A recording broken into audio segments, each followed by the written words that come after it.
You guys, let me tell you right now, this situation between Ken, Trisha, and Marquez is one of the most talked about messes in Huntsville right now. And I need you to stay with me until the very end of this video because what I'm about to break, Dan will leave you with your mouth wide open. It's giving chaos, it's giving drama. And it's giving reality TV storyline that feels almost too messy to be true, but it is. So go ahead, grab your snacks because this is going to be a ride. So here's where we're at. Trisha and Marquez are officially divorced. Yes, it took forever. Yes, there were plenty of roadblocks, but finally the documents are signed and done. The grounds. Incompatibility of temperament. And let's just be real, that is the understatement of the century. Because from everything we've seen and heard, these two could not see eye to eye on anything. And honestly, I don't think anyone is surprised that it ended this way. But just because the divorce is finalized doesn't mean the drama is over. In fact, it looks like things are just heating up now. The court didn't just finalize the divorce. They laid down some very specific rules. First, joint custody of their daughter, with Trisha having primary custody. That sounds fair enough, right? But here's the twist. Marquez was given liberal visitation rights, but with some strict conditions. Overnight visits are not even on the table until he can prove he has his own residence. Utilities in his name, and 3 consecutive clean drug screenings. Now, pause right there. Doesn't that make you wonder why a judge would put drug screenings in the order? Because usually, that kind of requirement comes up when there have been allegations of substance use. So if you're listening closely, you know that means somebody brought something to the court's attention. That's not standard procedure. That's specific and it's raising eyebrows. And let's be honest here, this is where things start to get tricky. If Marquez can't prove he's stable, if he can't show he's got a home and he's clean, then overnight visits are just not happening. And honestly, I can't even be mad at that. If you're going to bring a child into your home, you need to be stable. You need to have your life in order, and you need to prove you're capable. That's not unreasonable. That's responsible. But still, it adds another layer of messiness because if he struggles with this, then we're talking about even more back and forth between him and Trisha. But wait, there's more. The court didn't stop there. They added a clause that says, Trisha cannot have any live-in romantic partner in the house with her and her daughter unless she is married to that person. Let me repeat that, unless she is married. And y'all, that is huge. Because as far as we know, Trisha and Ken have been living together. And now, with this order, if they want to keep doing that, they have no choice but to get married. This isn't just about love anymore. This is about legal requirements.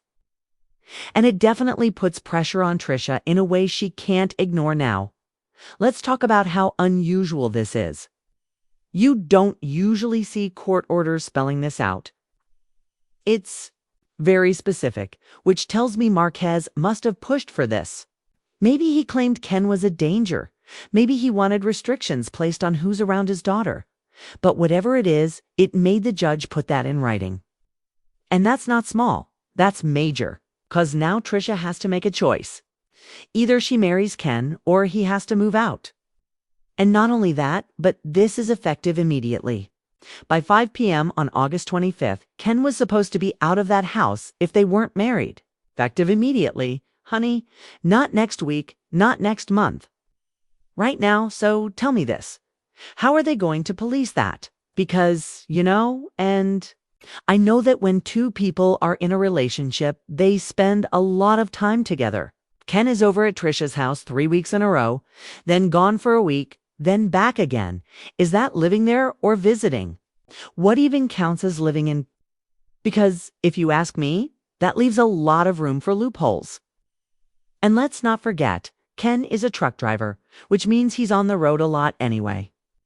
So technically, he could always claim he's not living there, just stopping by between trips.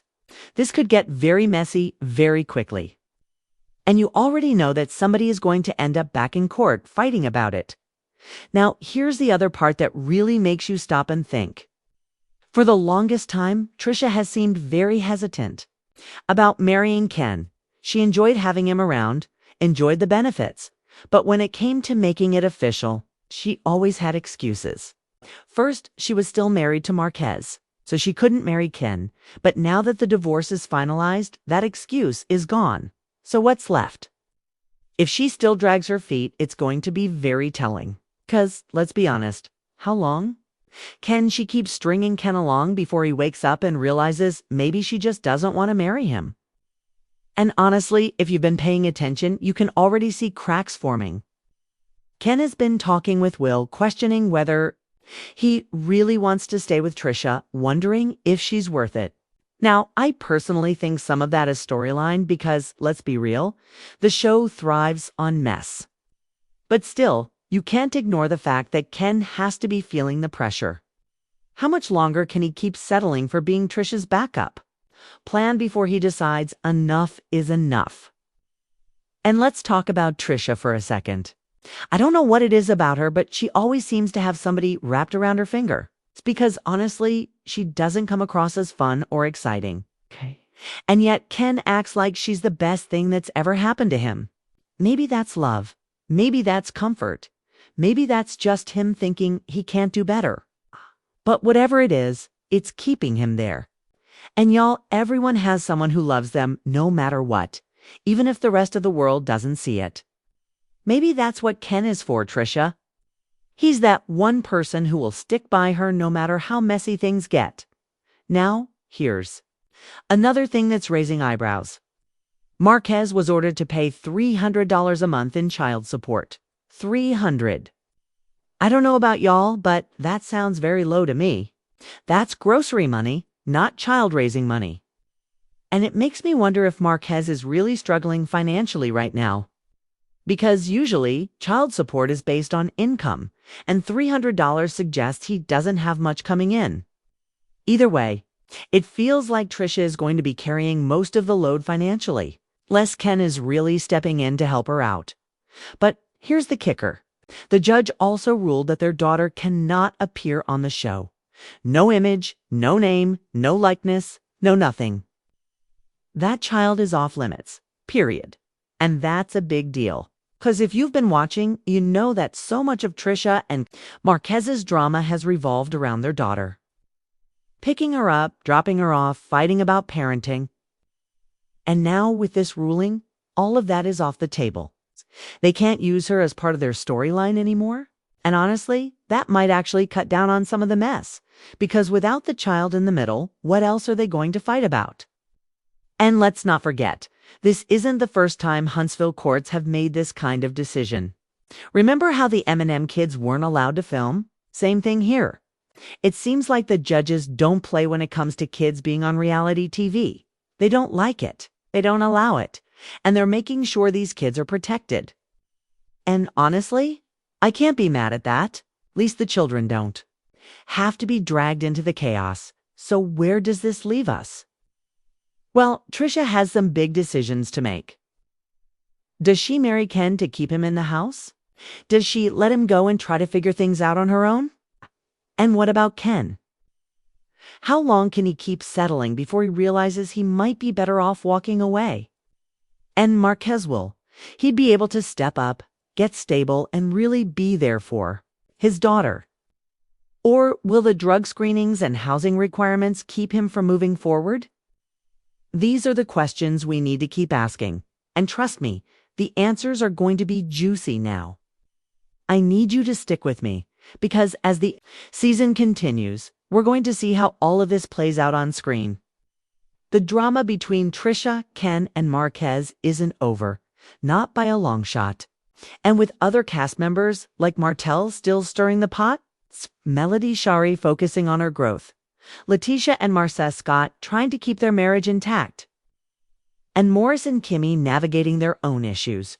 You already know this show is never short on mess. But this situation right here, this might be one of the most explosive yet, so don't click off too soon. Because the way things are shaping up, this storyline is about to explode. And trust me, you don't want to miss a single detail. What do you think Trisha will do? Will she marry Ken, Or will she find another way to get around the court order? Will Ken finally wake up, or will he keep settling for less than he deserves? And can Marquez pull it together enough to be a stable father? These are the questions, and the answers are going to shake Huntsville to its core. So make sure you watch all the way to the end, because I promise you, it's only going to get messier from here.